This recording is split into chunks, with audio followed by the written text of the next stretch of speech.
suppose a lot of us young people go to college and do that whole focus on ourselves and get a degree thing. And so Murtaza went to MIT and he got a degree in mathematics.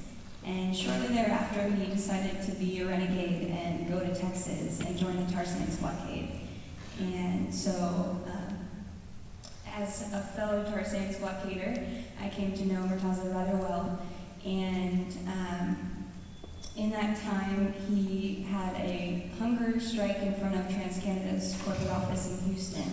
And he stood outside of their office for like every weekday, 3 days. He stood outside of their office for 3 days with a sign on his neck that read, "I am hungry for environmental justice."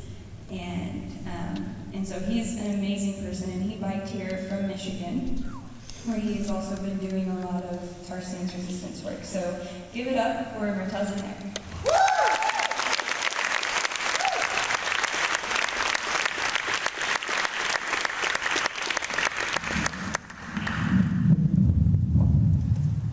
Hey y'all, hope you're doing well. So as Ali said, I'm actually pretty new to radical activism.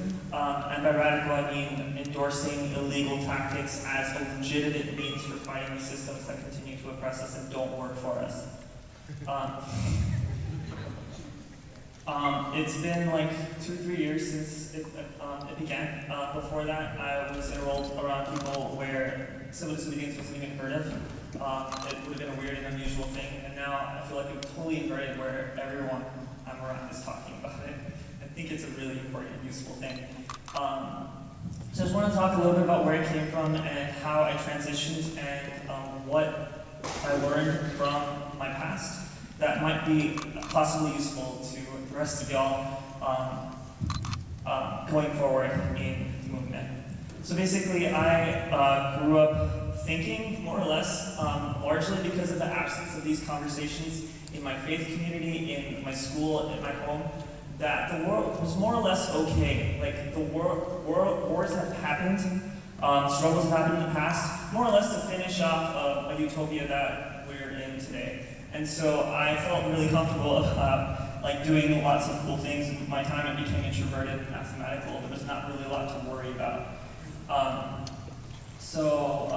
I grew up thinking, developing, when I was really little, I developed axioms for existence, and some of the axioms were, one was that you're equally capable of being a good or a bad person and making good or bad choices with your life, regardless of what you happen to be doing with your life. And another one is that as life goes on and you get older, life is going to become harder and more challenging, but that you're also going to become more and more capable to handle those more complex challenges. And I really feel like those two things are true even now.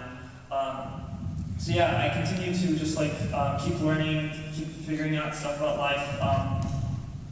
But then in high school, late high school and college is when I started learning about things like climate change, wars, occupations, systemic oppressions of various kinds that we are all familiar with, I'm sure. And it was really heavy and overwhelming. It's really hard to just take it all in all at once. MIT had 300 student groups on campus, and they were always talking about stuff, which is great. That awareness was really important to have. But it was really hard to there was a lot of talk. I didn't see a lot of activism there, but a lot of awareness raising. And so those years were also the Bush administration years, which were incredibly freaky, scary, and intimidating. It's just really difficult to figure out what you could do, in a world that just seems that bad all of a sudden. So it really intimidated me and inhibited me for years. And believe it or not, I don't think Tim knows this, but Tim's civil disobedience was actually a critical turning point in my life, where when I got an email one day that said that I knew about Tim's civil disobedience where he righteously bid for land that the Bush administration was trying to sell off to, public land that the Bush administration was trying to sell to oil and gas corporations in the Utah area. And it got me so mad. At that time, I didn't know what I could do. I was still thinking, I can at least change myself if I can't change anyone else. And so I literally looked around in my room and looked around for the most energy-intensive thing that I was using at the time, and it happened to be my fridge. And so I actually unplugged it. And then I got into contact with some random person online who had a blog about how to ditch your fridge, and I like cried to her in an email, well, not to her, it's an email, about how I feel like civil disobedience is important, but I'm not ready for it. And I told her that, and she said really comforting things, and then a few weeks later, I decided to risk arrest in front of the White House of the tar sands actions in 2011, because I felt like the tar sands were an extremely toxic and serious environmental issue, and I continue to feel that. So now here I am, like after that was pretty much like the turning point for me. I'm like fully a radical activist, the radical is what the term. I've worked with tar sands blockade, the Michigan Coalition Against Tar Sands, and other groups and stuff. And the thing that I really, really appreciate about my past, about the ignorance I had, that was that it allowed me to comfortably, and I don't know whether or not this obviously can't be the way that everyone learns how the world works, because it's not realistic, but it taught me about how to think through a utopia, because I thought I was in one. And it taught me about the world, about turning this world, the world as it actually is, into the world that I thought it was for most of my life. That I have to push for it. And a lot of the things I learned about basic things like truth, defense of the truth, and courage are things that just need to be applied as much as they need to be in order to get the world to the world you want to see. It became literally like a matter of logic to become disobedient. So, I mean, logic and courage. I mean, you can't just say, oh, I have to do this now, I'm just going to go get arrested and stuff. It takes a lot of courage. So this courage comes from being grounded in a belief in something, like a fundamental belief of some kind. I'm not like trying to impress religion or spirituality on you, but like you have to have a vision for a world you want to see and really hold on to it, because it's going to be the most important thing that grounds you. You need something to ground you, because if you don't, then you're not going to be as passionate and excited about what you do. And let's say you're not excited, but you're around people who are also like excited to do something, to take some action, and you're like, great, I can write off of these other people's energy and stuff. At some point, it's going to get uncomfortable if you really push it, and you should push it because the world's really changing really fast. Then you're going to be forced to, if you haven't already figured out why you're acting, you're going to be forced to when things get really uncomfortable. When you're sitting in jail, you're wondering whether or not you made the right choice. You're going to be pushed to think about why you do what you do, whether or not you like it, if you are trying to change the world. And so I really just think it's important. I just want to stress that it's really important to know why you're fighting and to figure that out for yourself. And it's an individual journey.